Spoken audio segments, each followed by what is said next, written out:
Hello good morning students, I hope आप सभी अच्छे होंगे। सीटेट का मोस्ट इंपॉर्टेंट टॉपिक है लॉरेंस कोहलबर्ग। कम से कम 3 नंबर के क्वेश्चंस आपको देखने को मिलेंगे ही मिलेंगे।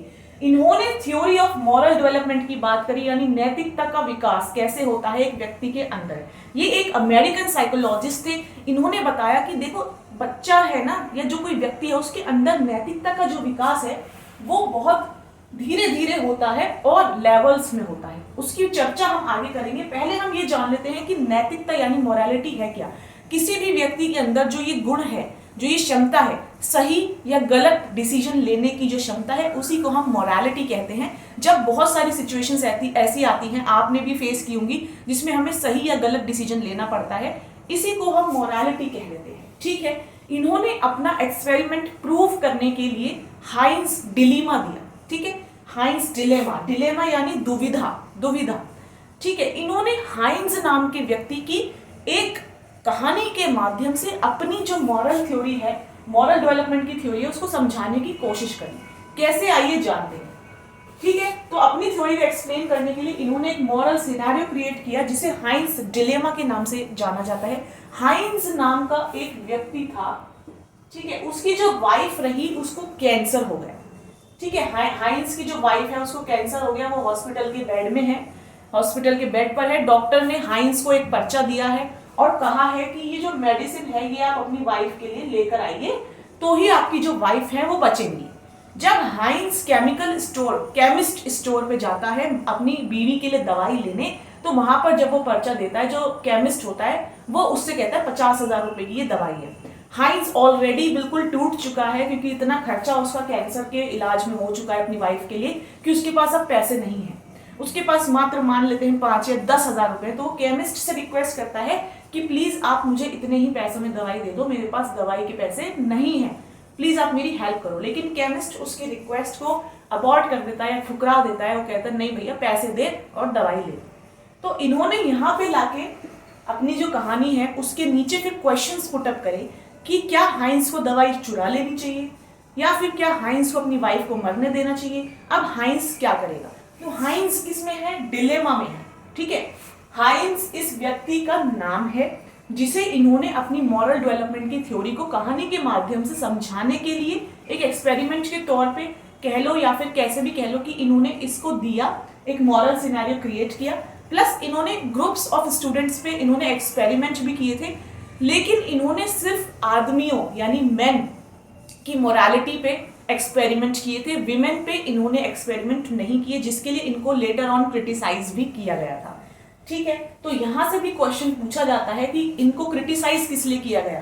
तो कैरल गिलीगॉन, ठीक है, कैरल गिलीगॉन नाम की एक महिला हुई, उन्होंने इन्हें क्रिटिसाइज किया था कि इन्होंने महिलाओं पे तो कोई एक्सपेरिमेंट किया ही नहीं, महिलाओं की नैतिकता कैसे बनती है, कैसे उसका डेवलपमेंट होता है, उसका तो इन्होंने कोई एक्सपेरिमेंट किया ही नहीं। ठीक है, ये इनके क्रिटिसिज्म में था। बाकी अब हम इनके लेवल्स को पढ़ते हैं। इन्होंने जो मोरालिटी है उसका जो विकास होता है वो कैसे होता है, इन्होंने कहा चरणों में होता है, लेवल्स में होता है। 3 लेवल्स दिए और इन्होंने कहा हर लेवल के अंतर्गत 2 स्टेजेस आती है। ध्यान से देखिएगा, ध्यान से सुनिएगा। ठीक है, pre conventional level, pre conventional level जिसको हम हिंदी में शायद पूर्व पारंपरिक लेवल कहेंगे। ये कन्वेंशनल लेवल है, पारंपरिक स्तर। ठीक है, और ये पोस्ट कन्वेंशनल लेवल है, यानी पश्चिम या उत्तर पारंपरिक लेवल हम इसको कह सकते हैं। तो हिंदी वाले थोड़ा सा ध्यान दें इस चीज पे कि नोट्स मैंने आपको टेलीग्राम ग्रुप में दे रखे हैं, तो आप वो नोट्स ओपन कर लीजिएगा। ठीक है, अब इसमें इन्होंने स्टेज 1 क्या दी, इन्होंने बताया कि जब बच्चा छोटा होता है तो आप क्या देखोगे कि वो पनिशमेंट के डर से आपकी बात मानता है। वो होमवर्क इसलिए करके ले जाता है जब बच्चा 1st, 2nd, 3rd, 4th class में होता है, क्योंकि उसे पता है अगर मैंने होमवर्क नहीं करा तो टीचर की डांट पड़ेगी, डायरी में नोट आएगा, फिर घर पे भी मार पड़ेगी। तो वो ओबीडियंस कर रहा है, यानी कि पनिशमेंट से बचने के लिए आपकी बात को मान रहा है। ये इन्होंने पहली स्टेज ऑफ मॉरल डेवलपमेंट बताई कि अभी जो बच्चा है उसके अंदर अभी नैतिकता नहीं आई है, वो तो डर की वजह से आपकी बातों को मान रहा है। ठीक है, स्टेज 2 इन्होंने बताई इंडिविजुअलिज्म एंड एक्सचेंज के नाम से, कि इसमें क्या है कि जो बच्चा है, मान लीजिए आज कोई बच्ची जो है अपना स्कूल में लंच भूल गई है, घर पे वो लंच नहीं लाई है, तो उसकी दोस्त ने उसको अपना लंच शेयर कराया। अब ऐसे ही एक हफ्ते बाद उसकी दोस्त के साथ हो गया, उसी दोस्त ने जिसको उसको लंच शेयर कराया था कि वो लंच भूल गई, तो वो उसको अपना लंच शेयर करवाएगी। बेसिकली ये टिट फॉर टैट की स्टेज है, यानी कि जैसा आप मेरे साथ करोगे वैसा ही मैं आपके साथ करूंगी। ठीक है, यहाँ पे जो बच्चे का व्यवहार है वो गिव एंड टेक वाला है, एक्सचेंज वाला बिहेवियर है। अगर हाइंस के ही इसमें एग्जाम्पल को ले ले तो वो दवाई चोरी कर नहीं सकता क्योंकि उसे डर लग रहा है, ठीक है, या फिर उसे ये भी डर लग रहा है वो दवाई अगर चुराएगा भी तो इसलिए क्योंकि उसकी वाइफ ना मरे इसलिए।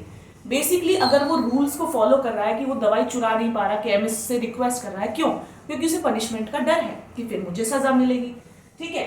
लेकिन अगर वो उसके मन में दवाई चुराने का भाव है भी तो उसके पीछे भी एक उसका लालच है कि मेरी बीवी ठीक हो जाएगी तो वो मेरी सेवा करेगी, मेरा ख्याल रखेगी, मैं अकेलेपन से बच जाऊंगा, तो कहीं ना कहीं उसके मन में भी एक एक्सचेंज की भावना है कि मैं इसके लिए कुछ करूंगा, मैं इसको देखभाल करूंगा तो कल को सही होके ये मेरे लिए देखभाल करेगी। तो आई होप यहाँ तक आपको स्टेज 1 और स्टेज 2 में किसी तरह की कोई परेशानी नहीं होगी, ठीक है।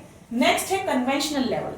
अब धीरे धीरे बच्चे के अंदर जो है एक ऐसी स्टेज आएगी कि जब बच्चा गुड गर्ल और गुड बॉय बनना चाहता है। आप देख तो 6th 7th 8th में आते ही जो बच्चा होता है ना, एक उसका बिहेवियर अलग हो जाता है। वो क्लास में एक अच्छा लड़का, एक अच्छी लड़की वाली इमेज बनाना चाहता है, ये चाहती है कि हाँ भाई ये लड़की बहुत अच्छी है, सबकी हेल्प करती है, टाइम पे होमवर्क करके लाती है, इसके क्लास में मार्क्स बहुत अच्छे आते हैं। तो वो गुड गर्ल गुड बॉय वाली इमेज बनाए रखने के लिए वो पेपर में अच्छे नंबर लाएंगे, वो होमवर्क करके लाएंगे, वो घर में भाग भाग के अपने पेरेंट्स का काम करेंगे कि अच्छा लड़का और अच्छा लड़की का जो टाइटल है वो हमें मिला रहे। ये होते हैं स्टेज 4, जब लॉ एंड ऑर्डर ही बच्चे के लिए सर्वोपरि है। यानी कि अगर रेड लाइट पे रुकना है तो रुकना ही है, फिर चाहे कोई एम्बुलेंस हो या बच्चे के साथ कोई बीमार इंसान हो, वो कहेगा नहीं पापा हमने नियम कायदे कानून सीखे हैं, हम तो लॉ एंड ऑर्डर फॉलो करेंगे, रेड लाइट पे तो रुकना होता है, जान जाती है तो जाए। इसका मतलब अभी उसके अंदर नैतिकता का प्रॉपर विकास नहीं हुआ है, क्योंकि वो अभी सही या गलत डिसीजन में भेदभाव नहीं कर पा रहा है, लेकिन वो सिर्फ लॉ एंड ऑर्डर को ही फॉलो कर रहा है, ठीक है। अब आते हैं लास्ट लेवल यानी पोस्ट कन्वेंशनल लेवल। अब इसमें क्या होने लगता है कि बच्चे को पता चल जाता है कि नहीं भाई सोशल कॉन्ट्रैक्ट यानी जो जीवन है वो नियम कायदे कानूनों से ज्यादा ऊपर है। अब अगर इस स्टेज में बच्चा आ जाए और अब उसको रेड लाइट दिख जाए और कोई एम्बुलेंस है या बच्चे के साथ ही गाड़ी में कोई बहुत बीमार सदस्य है या उसके अपने पेरेंट्स में से कोई बहुत बीमार है, तो बच्चा क्या कहेगा? जंप द रेड लाइट, यानी अब इस रेड लाइट को क्रॉस कर दो क्योंकि मेरी माँ की जान खतरे में है या फिर मेरे दोस्त की जान खतरे में है, क्योंकि जीवन जो है वो ज्यादा महत्वपूर्ण है नियमों से। तो यहाँ इस स्टेज में जो बच्चा है वो सोशल जो कॉन्ट्रैक्ट है यानी नियमों का उल्लंघन करना सीख जाएगा, लेकिन किस लिए? नैतिकता को बरकरार रखने के लिए, क्योंकि अब उसके अंदर moral reasoning moral development properly हो चुका है। उसे पता है कि इस अवस्था में नियम कायदे कानूनों से बहुत ऊपर है किसी का जीवन, उसको सही और गलत डिसीजन लेना आ चुका है। And the last stage is universal ethical principles, यानी कि इसमें जो बच्चा है ना वो बहुत बड़े जो महान लोग हुए हैं उनसे प्रभावित रहता है बहुत ज्यादा, और उसके अंदर दूसरों के भले दूसरों का भला करने की जो वो होती है ना इच्छा बहुत ज्यादा होती है। जैसे कि मदर टेरेसा, गांधी जी, ठीक है, विवेकानंद जी, जिन्होंने भी दूसरों के हित में बहुत कुछ करा। मदर टेरेसा ने कभी अपने लिए कुछ नहीं करा, लेकिन दीन दुनिया के जो दुखी लोग थे उनके लिए बहुत सेवा करी। तो जो बच्चा है वो भी ऐसे चाहता है कि समाज में मेरा योगदान जाए, मैं लोगों के लिए कुछ करूं, मैं लोगों की सेवा करूं। जैसे हमारे देश के सैनिक हैं, वो अपने परिवार की अपनी चिंता ना करते हुए वो देश के लिए मर मिटने को तैयार हैं। यही भाव इस वक्त बच्चे के अंदर भी होता है, ये हर किसी के अंदर नहीं होता। ये जो बहुत स्ट्रांग लोग होते हैं, बहुत ऐसे लोग होते हैं, बहुत करुणामयी लोग होते हैं, जो बहुत एम्पैथी रखते हैं दूसरों से, ये उन्हीं लोगों के अंदर ये भाव आता है। यहाँ तक काफी कम लोग पहुंच पाते हैं, और जो पहुंचते हैं वो दूसरों की सेवा के लिए ही अपना जो जीवन है वो समर्पित करते हैं। तो आई होप ये सारे जो लेवल्स हैं, ये तीनों लेवल्स आपको क्लियर हो गए होंगे। क्वेश्चन अगर आता है तो जनरली यहाँ से पूछा जाता है, ठीक है, good girl good boy, law and order. आपने प्रीवियस ईयर क्वेश्चन पेपर लगाए होंगे तो कोहलबर्ग के बहुत सारे क्वेश्चंस आपने अटेम्प्ट भी किए होंगे। बाकी मैं आपको जो मेरा कम्युनिटी पोस्ट है उसमें भी मैं आपको क्वेश्चंस डेली पोस्ट करती हूँ। तो आज मैं कोहलबर्ग के ही 2 क्वेश्चंस डालूंगी। अब आपने थ्योरी पढ़ ली है, दोनों ही क्वेश्चंस को अटेम्प्ट कीजिएगा और अच्छे से सही जवाब दीजिएगा। अभी भी अगर आपको इसमें कोई डाउट हो तो प्लीज मुझे कमेंट सेक्शन में बताइएगा, ताकि जो नेक्स्ट टॉपिक है वो उसको मैं और भी अच्छे से आप लोगों को एक्सप्लेन कर सकूं। ये तीनों ही थ्योरीज बहुत इंपॉर्टेंट थी, जीन पियाजे की, लॉरेंस कोहलबर्ग की और लेव वाइगॉट्स की। अगर आप इन तीनों को अच्छे से करके चले जाते हो तो सीडीपी में आपको 10 नंबर जो हैं इनके आने ही आने हैं। 10 नंबर के क्वेश्चन इन 3 टॉपिक्स में से, वो आपको कोई नहीं रोक सकता। नेक्स्ट टॉपिक हम कोशिश करेंगे या तो हार्वर्ड गार्डनर या नॉम चॉम्स्की, देखते हैं जो भी टॉपिक पहले कवर हो पाए। ठीक है, तो आपको मैंने पहले भी बताया, तैयारी करने के लिए परफेक्ट मोमेंट का वेट मत कीजिए। ठीक है, जो इंपॉर्टेंट है उसे फटाफट पढ़ डालिए। अब आप देखो, मुश्किल से अगर आप इस वीडियो की स्पीड बढ़ा के देखोगे तो 10 मिनट में आपका एक टॉपिक कवर हो गया। तो ऐसे पूरे दिन में अगर आपने 30 मिनट भी दे दिए तो आपके 3 टॉपिक कवर हो जाएंगे। अगर आपने अभी भी पढ़ाई शुरू नहीं करी है तो पढ़ाई शुरू कीजिए। ओके, इसी के साथ all the very best, stay happy and blessed, may God bless you, all the very best for your CTET exam.